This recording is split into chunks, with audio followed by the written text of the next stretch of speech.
Ayo berinvestasi akhirat, bangun rumahmu di surganya. Sempurnakanlah ibadah Anda dengan beramal jariah yang pahalanya tidak terputus hingga akhir kiamat.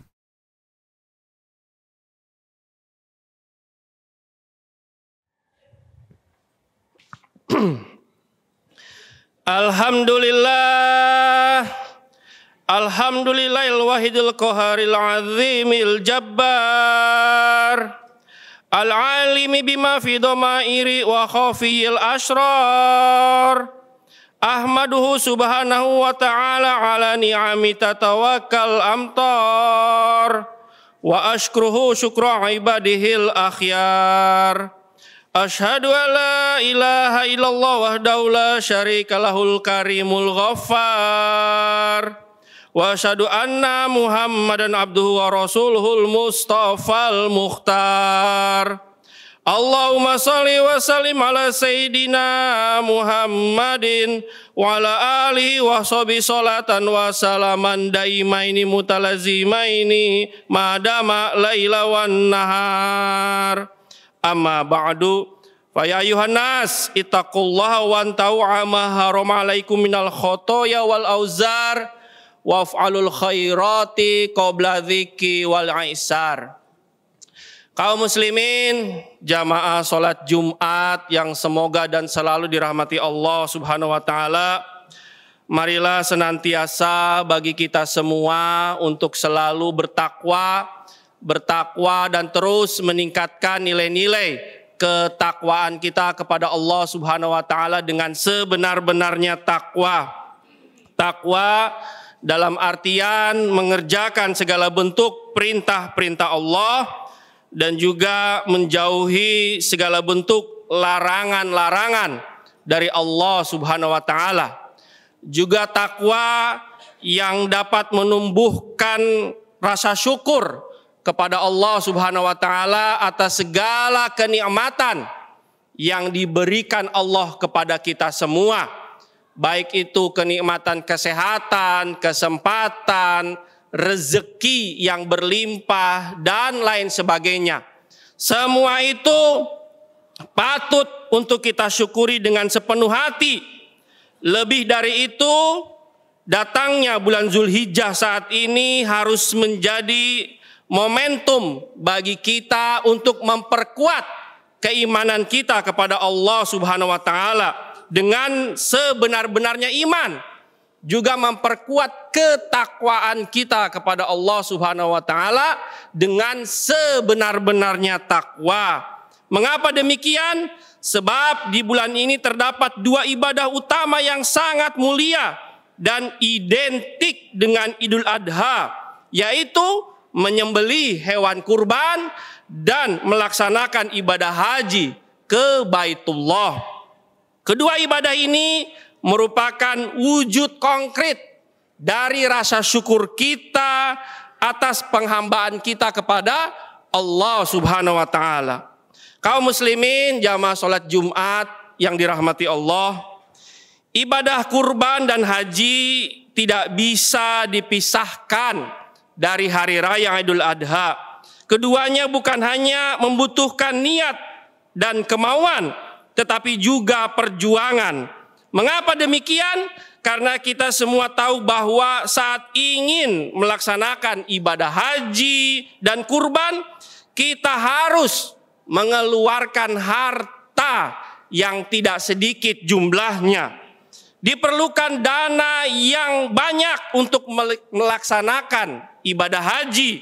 Hal ini disebabkan karena jauhnya jarak antara negeri kita dan kota suci Mekah. Puluhan juta, bahkan ratusan juta, atau yang sekarang sedang ramai haji furoda, ada yang mengeluarkan uang sampai 1 miliar hanya sekedar untuk melaksanakan ibadah haji. Tidak mau menunggu antrian, pengen cepat-cepat berangkat menggunakan jalur haji furoda. 1 miliar rela dikeluarkan untuk bisa segera berangkat haji. Jumlah yang sangat tidak sedikit. Selain itu, kita juga perlu menyiapkan dana untuk keluarga yang kita tinggalkan di tanah air. Tentunya hal ini bukanlah perkara yang mudah bagi setiap kita karena tidak semua diberi kemampuan finansial yang memadai. Oleh karena itu ibadah haji memang hanya diwajibkan bagi mereka yang mampu atau istita'ah. Allah Subhanahu wa taala berfirman dalam Al-Qur'an surat Ali Imran ayat 97, "Fihi ayatum bayyinatum maqamu Ibrahim wa man dakhalahu kana aminan walillahi 'alan nasi hijjul baiti man istata'a ilaihi sabila wa man kafara fa innallaha ghaniyyun 'anil 'alamin." Di dalamnya terdapat tanda-tanda yang jelas, di antaranya makam Ibrahim.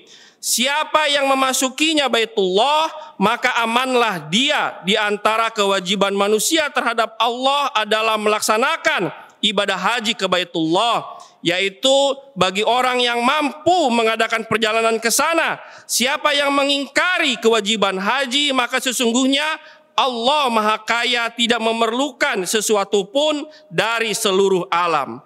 Selain ibadah haji, kita juga disyariatkan untuk mengorbankan sebagian harta yang kita miliki untuk menyembelih hewan kurban. Ibadah ini juga membutuhkan keikhlasan dan keimanan, karena kita harus rela mengeluarkan harta kita untuk membeli hewan kurban yang dagingnya tentu akan dibagikan. Bukan hewan sembarangan yang bisa menjadi hewan kurban. Kita dianjurkan memilih hewan kurban yang terbaik dan telah memenuhi persyaratan yang telah ditetapkan oleh syariat Islam. Jangan sampai kita memilih hewan kurban yang di luar ketetapan syariat Islam, bahkan justru hewan kurban yang kita beli menjadi tidak syah.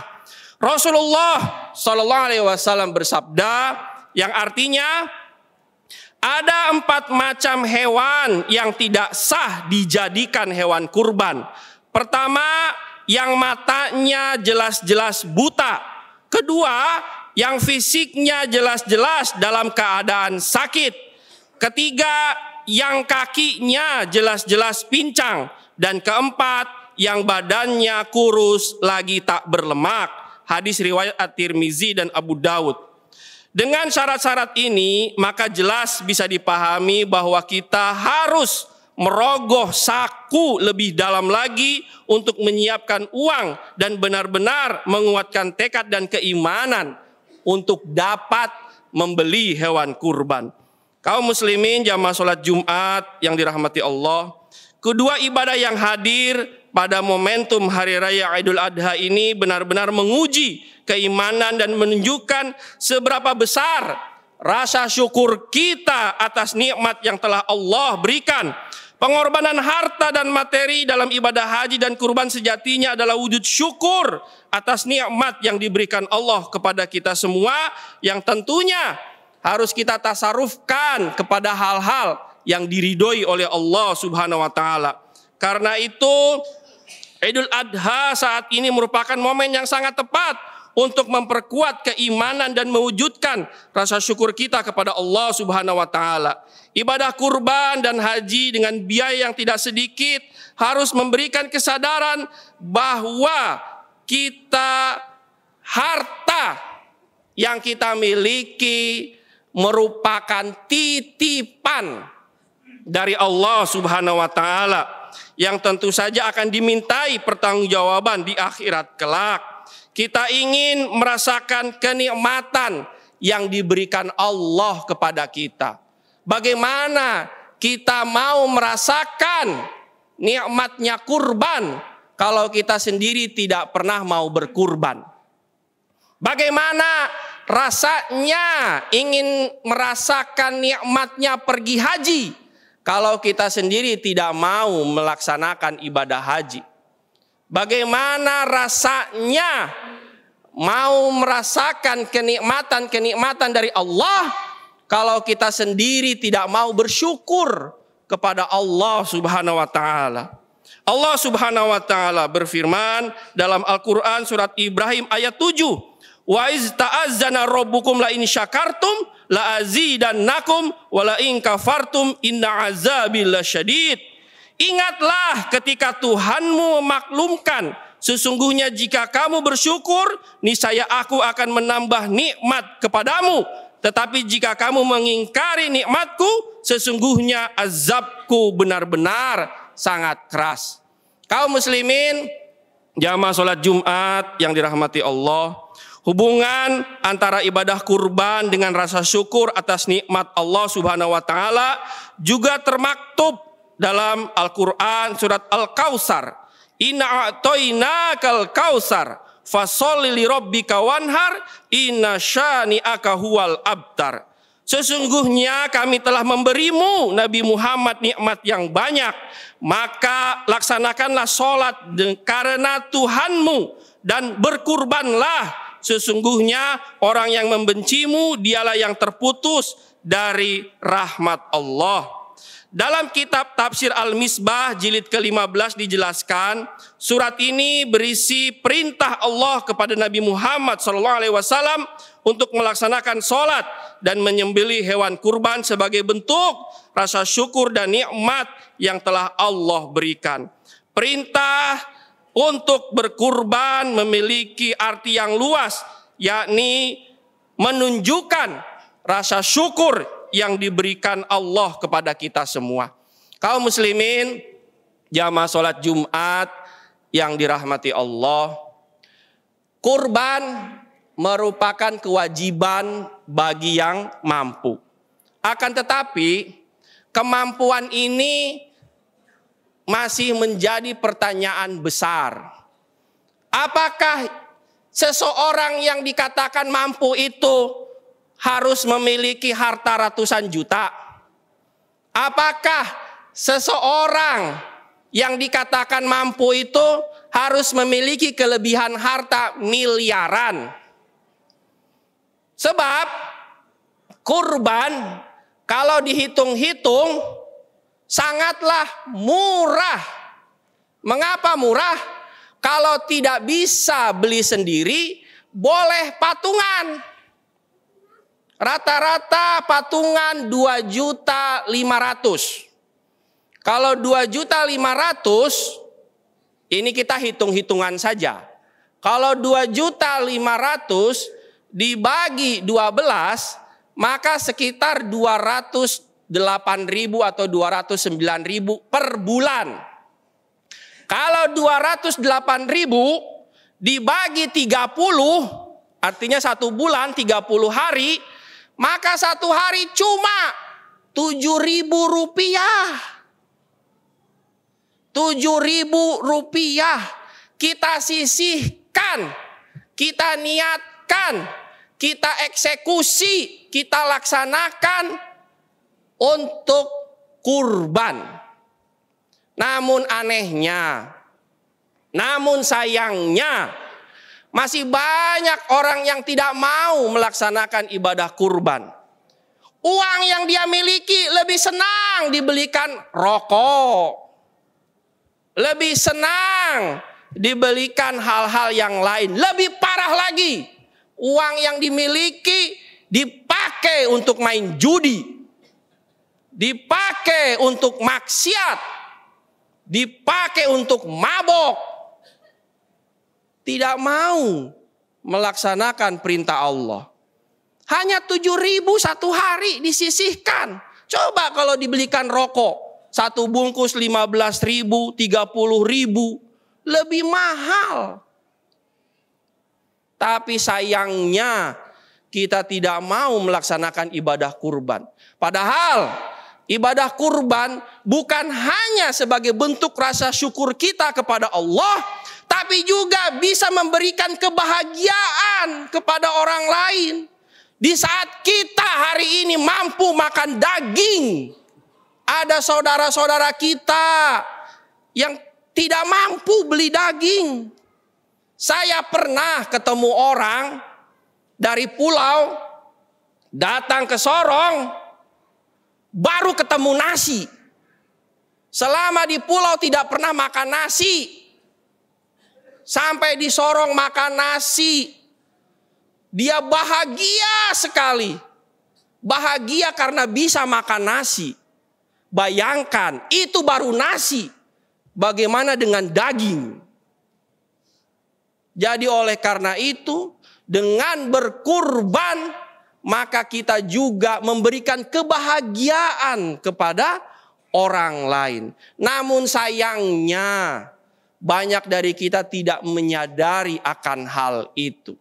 Saya katakan tadi, bagaimana kita mau merasakan nikmatnya berkurban kalau kita sendiri tidak pernah berkurban? Bagaimana rasanya mau merasakan nikmatnya berhaji kalau kita sendiri tidak mau pergi haji? Punya uang malah sibuk saja dengan mengumpulkan harta. Bukannya tidak boleh, tapi ada kewajiban kita melaksanakan ibadah kepada Allah Subhanahu wa taala.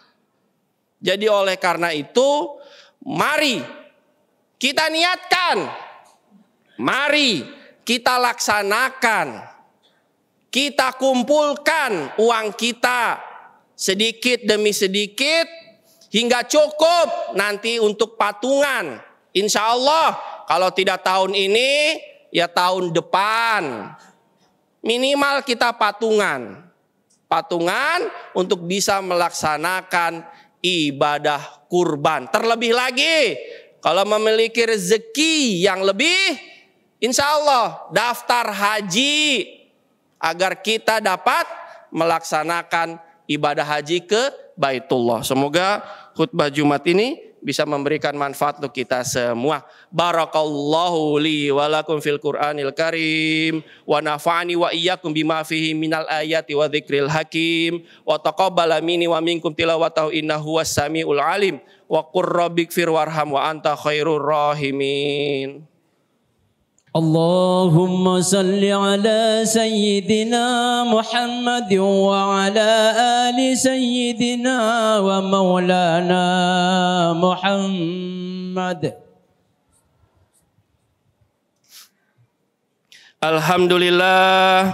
Alhamdulillahilladzi an'ama 'alaina bil imani wal islam.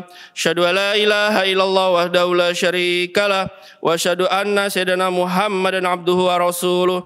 Allahumma shalli wa sallim ala sayyidina Muhammadin wa ala alihi wa sahbihi ajma'in. Amma ba'du, fa ya ibadallah usyikum wa bitaqwallahi wa ta'atihi la'allakum tuflihun. Faqala Allah ta'ala innallaha wa malaikatahu yusalluna 'alan nabi ya ayyuhalladzina amanu sallu 'alaihi wa sallimu taslima. Allahumma sholli wa sallim ala sayyidina Muhammadin sayyidil mursalin wa ala alihi wa sahbihi wa tabi'ina wa man tabi'ahum bi ihsanin ila yaumiddin. Amin. Allahumma ighfir lil muslimina wal muslimat wal mu'minina wal mu'minat al-ahya minhum wal amwat wa da'if lahumul hasanah wa kafir anhum sayyiat warzuqhum minal arzaqit thayyibat. Allahumma kshif anal bala wal ghala wal waba wal fahsya wal munkar wal baghya wa syadaida wal mihan ma dhahara minha wa ma batan wa min buldanil muslimina ammah innaka ala kulli syai'in qadir. Rabbana dhalamna anfusana wa illam taghfir lana wa tarhamna lanakunanna minal khasirin. Rabbana atina fid dunya hasanah wa fil akhirati hasanah wa qina adzabannar. Ibadallah, innallaha ya'muru bil adli wa ihsanil qurba wa yanha 'anil fahsya'i wal munkar wal baghi ya'idzukum la'allakum tadhakkarun wa la dzikrullahi akbar wallahu ya'lamu ma tasna'un. Aqimis shalah. Ayo dukung media dakwah Masjid Agung Al-Akbar dengan ikut berdonasi pengadaan alat multimedia dan operasional dakwah. Usia boleh terputus, pahala jariah mengalir terus.